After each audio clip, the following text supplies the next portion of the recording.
விஷயம் தான் பேசிட்டு போகணும்னு நினைச்சேன். ஆனா மாஸ்டரும் இன்னொருத்தரும் யாரோ பேசினவங்க அரசியலை பத்தி பேசுனதுனால நான் ஒரு விஷயம் பேசுறேன். விஜய் அண்ணா எகைன், இந்த படம் எப்படி எனக்கு தெரிய வந்துச்சு அப்படின்னா, இதுக்கப்புறம் நான் தேடி பார்க்கும்போது இந்த போஸ்டர் தான் பார்த்தேன். இந்த மாதிரி இலவசமே இருக்கக்கூடாது, தமிழக முதல்வர் ஆணை அப்படின்னு சொல்லி போட்டு எனக்கு பயங்கரமா, அதாவது விஜய்ன்னு சொல்லி போட்டிருந்தார் அந்த நியூஸ். எனக்கு கட்டிங் வந்து எனக்கு சரியா இப்ப ஞாபகம் இல்லை, பதட்டத்துல. இலவசம் இருக்கக்கூடாது, தலைவர் விஜய், தமிழக முதல்வர் விஜய் அப்படின்னு போட்டிருந்தது. வாவ், நான் பார்த்தேன், வாவ் சூப்பர் அப்படின்ட்டு நான் உடனே ட்வீட் பண்ண போனேன். அப்புறம் பார்த்தேன் என்னடா அப்படின்னு கீழே பார்த்தா தமிழக முதல் ஒருவேளை கீழே வந்து நான் டேட் 26 போட்டு இருந்துச்சு.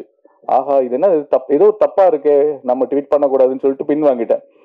அப்புறம் அதுதான் விஷயம், இந்த படத்தை உலகம் முழுக்க கொண்டு போய் சேர்ந்தது. ஏன்னா தளபதி விஜய் என்பது வெறும் பெயர் அல்ல, 1 கோடி தமிழ்நாட்டில் இருக்கக்கூடிய 1 கோடி மக்களின் உயிர். அதுல நானும் ஒருத்தன். நான் மிகைப்படுத்தி பேசல, நான் 50 படங்கள் நடிச்சிட்டேன், தமிழ் மலையாள தெலுங்கு 3ல. ஆனா எனக்கு சௌந்தரராஜா இப்படி ஒரு நல்ல நடிகன், நல்ல மனுஷன் அப்படின்னு சொன்னது விஜய் அண்ணா பேசினதுக்கு அப்புறம் தான் எனக்கு இவ்வளவு பெரிய வெளிச்சம் கிடைச்சது. என் பெயருக்கு உயிர் கொடுத்தது தளபதி விஜய் அண்ணா. அதனால நான் அவரை பத்தி நான் சொல்ல வரல, அவரோட பழகுனதுனால சொல்றேன். நான் இப்போ இந்த 2 வருஷமா தமிழ்நாடு ஃபுல்லா இல்லாம உலக நாடுகள் ஃபுல்லா நான் சுத்திக்கிட்டு இருக்கேன். தமிழகர் மட்டும் இல்லாம உலக தமிழர்கள் மனதில் ஃபுல்லாவே விஜய் அண்ணா வாழ்ந்துட்டு இருக்காரு. இன்னும் அடுத்த 2026 மாஸ்டர், நம்பிக்கையில இல்ல மாஸ்டர், உறுதி. சோ 8 கோடி மக்கள் மனதிலும் இருக்கக்கூடிய உயிர் தான் எங்கள் தளபதி விஜய்.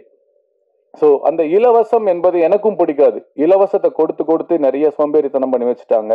கல்வி, மருத்துவம், விவசாயம், இந்த பேசிக் நீட்ஸ்க்கு மட்டும் இலவசம்னு இல்லாம ஊக்கத்தொகையா இருக்கணும்னு ஆசைப்படுறேன். இது என்னுடைய பர்சனலா இருந்தது. அது விஜய் அண்ணா பாயிண்ட் ஆஃப் வியூல இவர் சொன்னது எனக்கு ரொம்ப ரொம்ப கனெக்டா இருந்தது. கோபி டைரக்டர் சொன்னது எனக்கு ரொம்ப, அப்ப யோசிச்சு பாருங்க, இன்னைக்கு இருக்க யங்ஸ்டர்ஸ்க்கு எல்லாமே அந்த இடத்துக்கு வந்துட்டாங்க, ஒரு மாற்றத்தை விரும்பி வந்துட்டாங்க, அதை துணிச்சலா சொல்றதுக்கு, துணிச்சலா செய்யறதுக்கு வந்துட்டாங்க. ஏன்னா நான் உங்களுக்கு முன்னாடியே போட்டேன் தலைவா, நான் 2024 போட்டேன், முதலமைச்சர் போட்டுட்டு என் வீட்டுல இருக்கு, நான் வெளியேற்றல. என் நண்பர் சொன்னார் வேணாண்டா போடாது, அது நாகரிகமா இருக்காதுன்னு சொன்னதுனால நான் வெளியே போடல.